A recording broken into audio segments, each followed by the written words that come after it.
you could first just state your full name and where you are from. Okay. I'm Genny Petrotta. I'm from Piana degli Albanesi, an Albanian village in Sicily. And if you could maybe tell us a little bit about your background, how did you grow up, your childhood, and how did you really come to your artistic practice? Okay. Okay. I'm a visual artist working across film and performance. Okay, during my childhood, like since I grew up like in a very small village, without any cinema or theater or art gallery. Basically, this happened like once Albanian director came in my village, and he just asked me. I was 15. He asked me like to help for some research, like people, location, and everything. I was like super happy, like. Okay, like let's work together, but it was summer. So then I was very curious. I studied basically Latin and Greek, then in the city, in Palermo. And then when I studied university, I started to study history of cinema and philosophy. But meanwhile, I was studying, I was working, and I was working in cinema production as an assistant director, sometimes as a camera operator. Then I start to study also to learn editing. And then I mean like so I had this like very theoretical education about cinema and art, but meanwhile I was studying, I was practicing more and more and more. So then when it was like 2016, I founded a collective of four person, and we were doing mainly video installation, and we were working for festival, biennial. We were working manifesta or like art spaces in Italy and around. And then meanwhile I was working still for the cinema production and also specifically for other artists from Italy, from abroad. I was taking care of the production part, research, and then in the last 5 years, I decided to work also about my project, and so I start to looking for funds for possibilities, and so here we are like this is like very like it's always strange, like like when someone asks you like when all of this happened, like like probably I decide to produce an image because when I was a child I was writing poem, so this may be like the honest answer to you. And then what drew you to Villa 31 and how did that come about? And then if you can also just say for those who haven't been to the opening, what the exhibition Yeah. yeah, no worries. So I wrote an abstract of this project a few years ago. Then last year I said, okay, let's try to build it. Let's try to build it. And so a friend of mine that also was working in the production of the project sent me the application. And because to me, it the only, I mean, maybe let's start from the project. Since I grew up in Piana degli Albanesi, that is an Albanian community, when few years ago I started to read the Canon. So I came across the figure of the Burnesha, and I was really impressed by this reading. But then when I started to doing some research, it was very like clear to me that this topic was very abused from the Western media and from the Western culture. And the first time I realized that, okay, maybe like let's not focus about this topic. But then even in a stronger way, I said, okay, so maybe like there is something still to do it about it. I mean, like in order also to change the gaze, at least mine, about this topic. So for this, I was thinking that it was very important to go to Albania. And here before, I spent like 2 months in Prizren, in Kosovo. I mean, Prizren, in Autostrada Biennale for another project. And so, I mean, like, I was always like looking at the mountain at the border, like between Albania and Kosovo. I was like, okay, I should move, I should start again this project. So then suddenly this friend of mine sent me the application, and then I apply also in Italy for funds for grant for performing art, and I got it. So it was perfect because somehow I had like this long residency in Albania, plus like a support, plus funds from Italy for the performative part, and some festival for bringing the show. So first, like I mean, Villa 31 is just not a residency in Tirana. It was like a super strong and happy place to be. Somehow it was perfect place for my project because my project was related about power, authority, gender,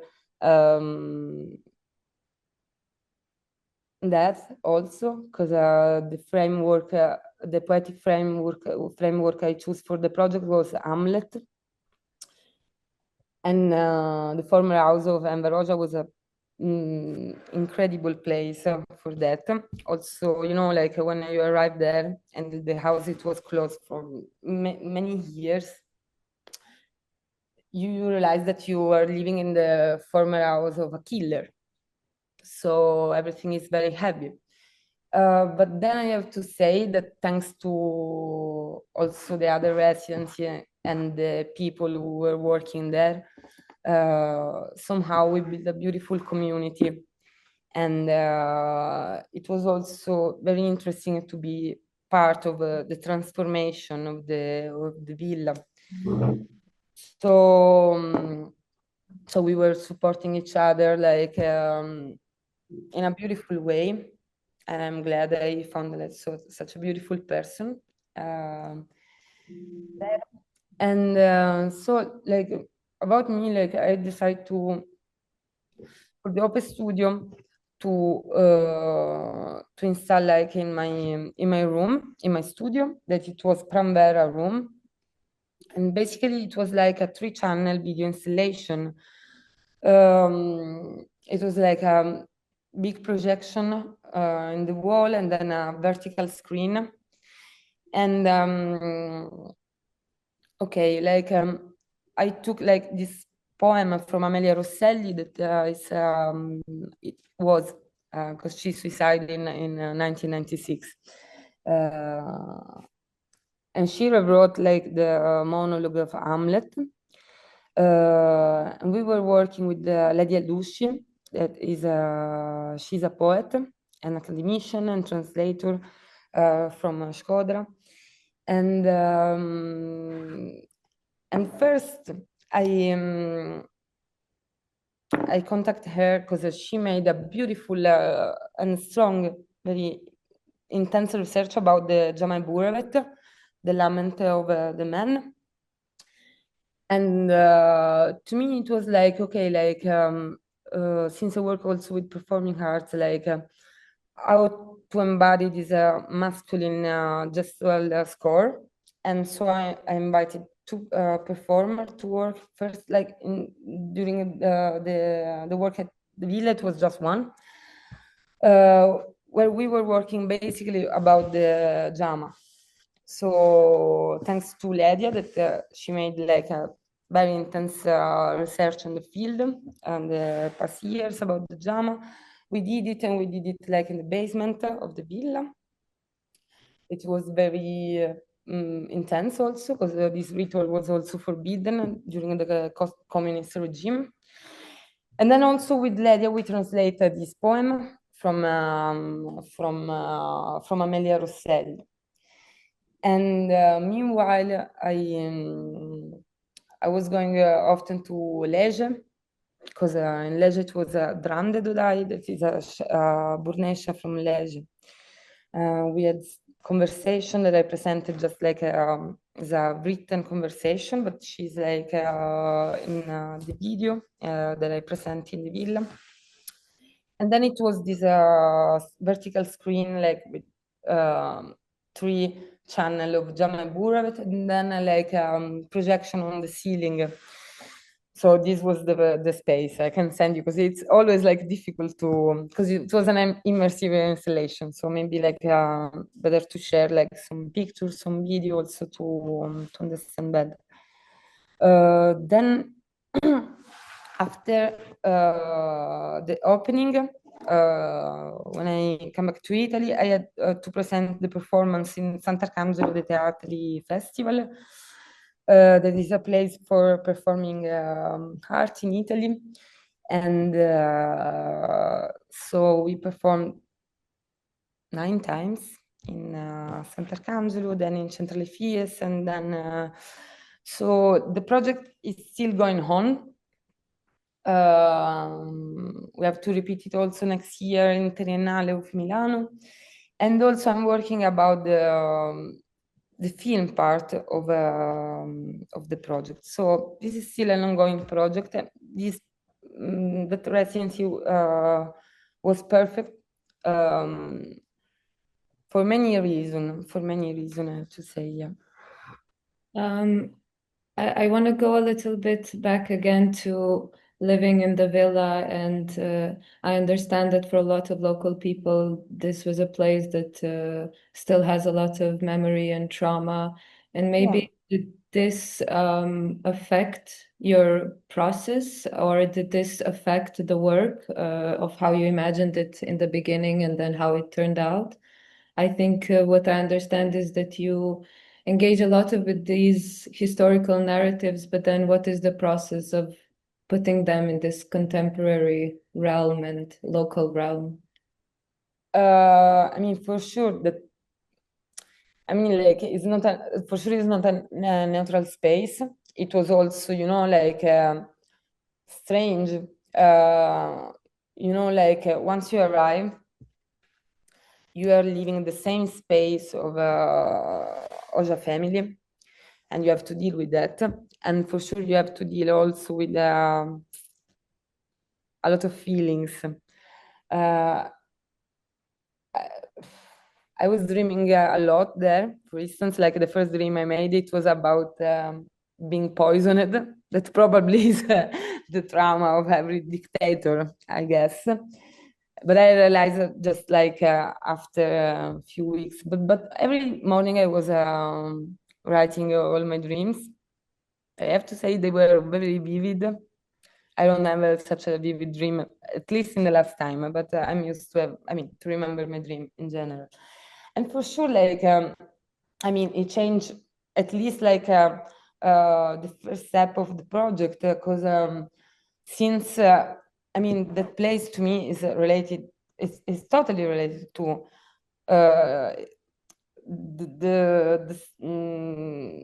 the power, the authority, the death. And I mean, then how you can translate this into work, it's I mean, you have like many every person have like such many possibilities. To me it was like I think that I end up like to work about the Jama Burevet, because it was like something totally and like related to the death somehow, and with the legacy and of the villa, because it was forbidden doing that at the time. Uh, and then it was like also adding something to my work, because it was like, okay, since I don't want to speak about, I mean, I want to take space from all this sensationalistic, exotic topic about Burnesha in the Western culture.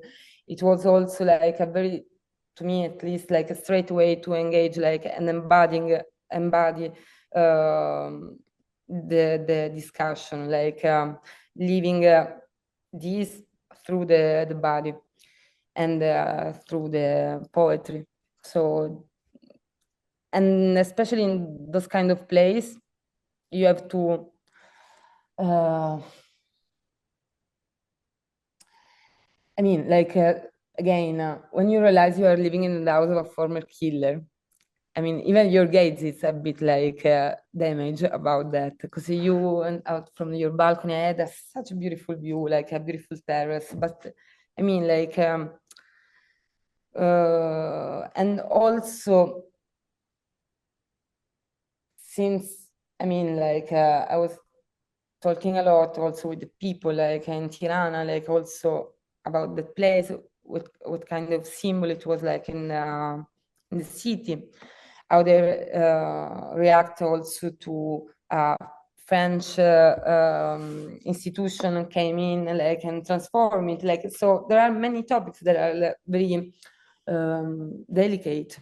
I mean, so it was, but in the end, I think that the opening was a very important moment also. I mean, like, because something that was like very forbidden to the public was finally like for the public, and it was involving the public, like. So let's see. I'm very curious how this is going to change also the perspective of the people there, like also somehow like how this like can add something in the personal research of the artist that will live there. So Yeah. If you could also tell us a little bit about just the historical research part and how these rituals and traditions were seen during communist Albania and what you learned, because we know they were banned and a lot of things were tried to still exist through very secret ways. So if you can tell us a little bit just the historical context of the two traditions, the Borneshat and the Jama Buravet. okay, about the JAMA, it was I told you it was very important and to work with Ledia Dushi, because I mean, she's an academician, and she made such a long research and field, and I think I saw the first time the JAMA during a lesson of Olsi from the Institute of Anthropologia in Tirana. He was we were having this lecture in the villa. And I realized it was something like that. It was like speaking to me in terms of being included in the work.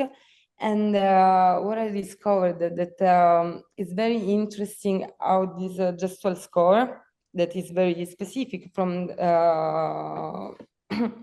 from Albania, but it somehow like it's something that that belongs to also to other tradition, And this very elementary gesture, it was like, it was also very interesting because then I had to work also with another performer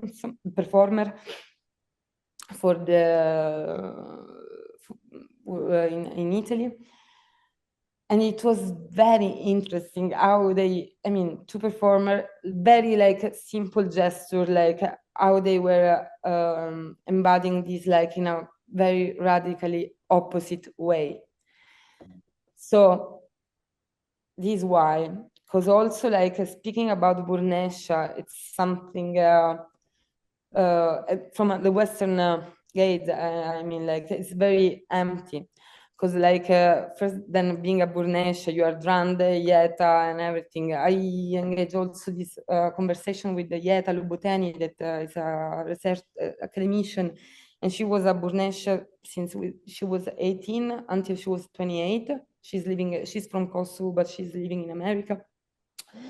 And it was very important to me like to speak with her. And finally, like when I sent her like the shots, after we had like many conversation about it, it was like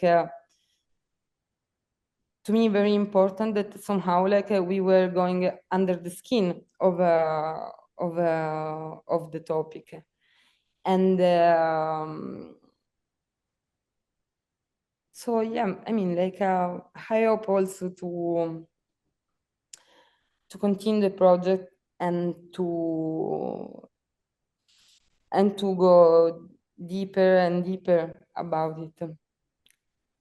Yeah, just to talk about this idea of rituals a little bit, and I think I heard somewhere in an interview you said that the idea is to understand how we create rituals, but also for me it's maybe to ask you like how do you Right. see these rituals being reinterpreted in artist spaces, and is there this idea that maybe we are remaking the ritual and it is binding the community back together, but then maybe we are just kind of reimagining and it's more temporal or maybe more in an intellectual reflective tone, but how do you see it? I grew up in Sicily. There is a place where like still rituals and that kind of I mean, being touched to the rituals is still going on somehow.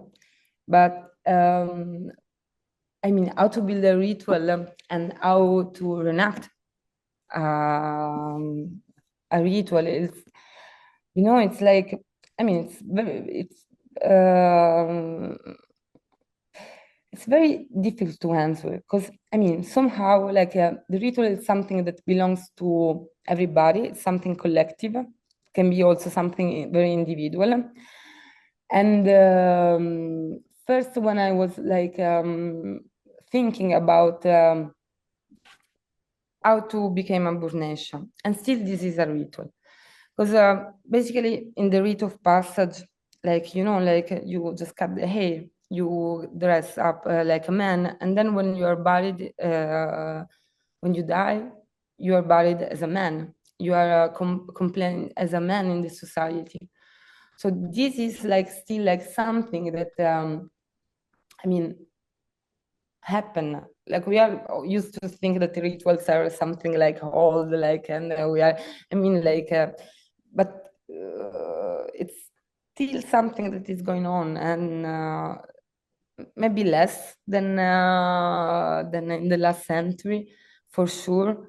But still, it's something about identity and about also it's not about just the identity of a country, it's about the identity of the world, because I was always impressed when I was reading James Fraser, it was an anthropologist from the last century, that the same ritual about the fire, the same fucking ritual were the same in Scotland and in Congo 1,000 of years ago.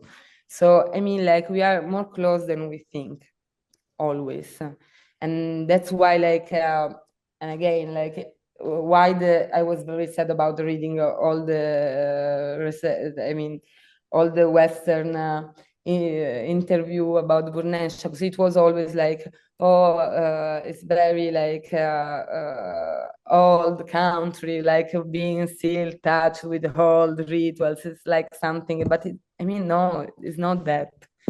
I mean, and it's still like so like again like going maybe like trying to use like Hamlet, that it was like poetic framework, but there is not from Shakespeare. Hamlet is from everywhere. Hamlet is it's from the legend of the North, in like many years ago. There is also an Hamlet from Persia. There is a Hamlet of Amelia Rosselli. So it's something that still, like, again, belongs to everybody. And it's a rite of passage that talks about revenge, about gender, about death. So I think like using the body is the possibility to work in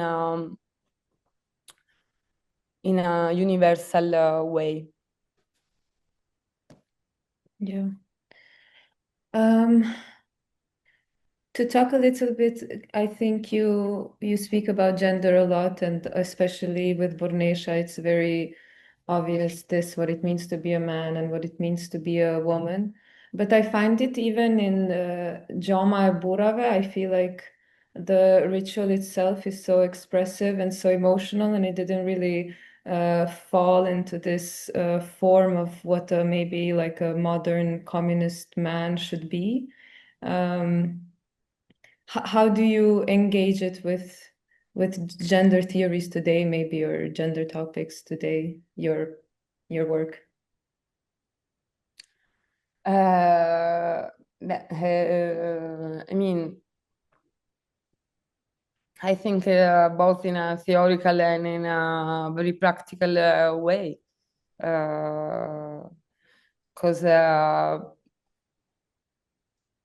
like using the drama and like the gestural score of the drama and working with a female performer embodying that kind of a gesture, it's already something that, I mean, it's not just related. I mean, I think all of us, since we are all women, like speaking about like we embodied male physicality. I mean, some we embody also the male physicality and the male I mean in our days. So it was a way to understand like how mm, sorry, I lost the plot. um, How we embody the masculinity? how You, to embody the masculinity, yes, in the work, in I mean, it's something that again belongs to everybody, and so this was the idea. I don't know, like, what in your experience you ever embodied the male a male way to be, like in the work, in a family, or yeah. I think we all have like this kind of Yeah, it is for me, it's more about this idea of femininity and masculinity and how we embody both, and then how culture and how through history that changes. I think today it's a bit more easier to express both, but yeah, but still not everywhere. yeah, It's of still course. not for all of us. So maybe that's why still like we have to add something with our work, like every kind of job, like in order to understand also, you know, like in the in Greece, in the theater, in the tragedy, like where it was like a female character, men were performing the female characters. So it's also like kind of understand, like, you know, like how this then works in life, in performance, in art, in everywhere, I think. You talked a little bit about how maybe the West sees Bornești in this exoticized way almost. But how was it for you to meet Drande? You said in Liège. How did you explain to her what you're doing and what you're trying to achieve? Maybe what was that relationship like? I mean, first we start. I mean, I start to drink raki at 9 in the morning. She do amazing raki, but she is not more drinking since 15 years. And nothing. I explained her about the project, and I can also send you like this conversation we had that it was more about the rite of passage and about her personal experience, about dream, about I mean, like to me, like the way of the Western media, like to approach this topic, it was very paternalistic, and it is because it's very judging, in a I don't want to say saying is in a stupid way. It's true, but it's also stupid to say in a stupid way because it's not stupid. It's very like it's intentionally, and it's intentional. So and so I mean, it was super important to me, like to speak with her to understand, like also how she decided to embody that kind of role in the society. And all this complaining of the Western culture about poor girl, they have to renounce about sex. She was super straight. She was super strong. Probably one of the strongest person I met in my life. And yeah, I mean, like, what I can say, like, I want to just meet her again. I'm going deeper and deeper and deeper. And we had beautiful days together, and it was like also she told me also how generally like the troupe, like the cinema troupe, or they came and they just like, oh, we have to do this, and then like, okay, it's like a totally an extractive way to use like a topic without building any connection. And this is also why like it's very stupid what you can read about it, like most of the time at least. So yeah, I think in general, like we are full and overwhelmed about information, and this is in all the topics. So it's like always, it means like we lost the deeper part of the people, of everything. I was curious about how you're connecting these multiple channels together, the Purnesha, the drama, and Hamlet. There is this thread of gender switching, right? The Purnesha cross-dressing, and then a woman performing the drama, which is traditionally male, and then engaging with Amelia Rosselli's interpretation in a way of Hamlet. But why did you choose these particular corpuses? And in a way, they're very canonical, right? In Albanian folklore, the Burnesha and the drama are very canonical, and then Hamlet is as well. Maybe the most canonical work. Why these particular phenomena? Because my feeling was, and still it is, that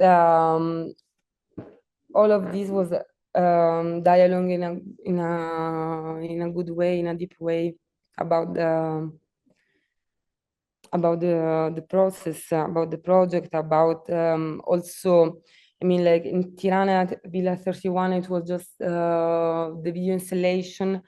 Then in Italy, we had the show, and it was like the live music, the video installation, the performer inside the space, and it was like I mean, it was like also and to me it was also okay. Now I'm going to Italy to and the audience, it will be the Western Gates. I mean, it will be not like Balkans audience. I mean, there are it was also someone from Balkans, but I mean, it was an international audience, and especially from Italy. So to me it was okay, like let's give an immersive space to understand. Let's work under the skin of this topic. Let's be oniric. Let's be accessible to everybody somehow. And I mean, for me, it was not to write an essay about Burnesha or about Jamebure, but I'm not experiencing that. But since I like to work with identity and poetry, and it was like, to me it was and film, it was the way to connect all of this.